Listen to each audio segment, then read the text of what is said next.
Hi, I'm Karen, and I am the yoga instructor here at Hilton Head Health.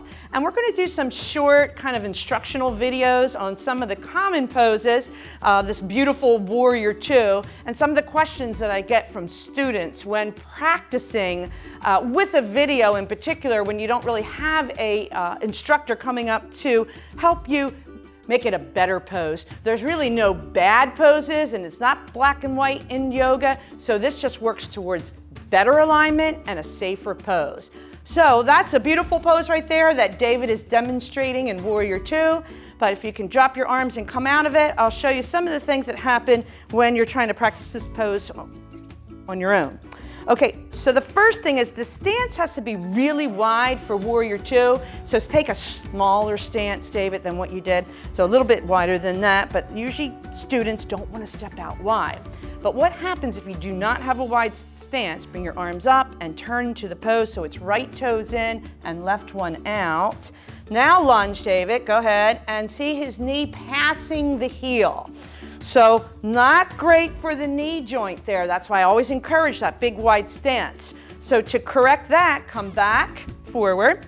And when your arms are extended, you want your feet underneath your wrist. So if you could look in a mirror when you're practicing Warrior Two every once in a while to check that out. And lots of times I'll hear from students that my arms are really long. David has pretty long arms.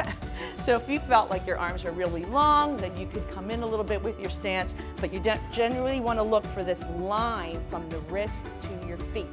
Now when he turns into the pose, back toes in, heel further back, and the left one all the way out, and he comes down into the depth of the pose, the knee is over the heel. The other thing that we want to look at in that front knee safety check is that the center of the knee is in line with the second and third toe in the front foot. So that's why we practice barefooted in yoga. Lots of times people come in, they want to wear their socks, they want to wear their shoes. You need to see that positioning. Okay, and another problem that I see in Warrior Two is that they surf forward like this, where the spine is on an angle. We want a straight spine in Warrior Two. And then the final gaze is turning to look over the middle finger of the left hand. You do have to be aware of the back arm. It sometimes droops down and you want it on a straight line with the front one. Always breathing in your poses. And another thing that happens when you're not working on the sticky mats is that the back toes can slide out and your heel is not further back than the toes. So that's not a great position for that back foot because the back foot, when it turns the thigh in, turns the thigh this way.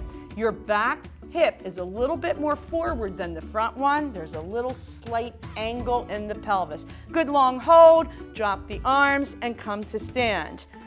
Bring your feet together. That's Warrior Two or Virabhadrasana 2 for full-length workouts,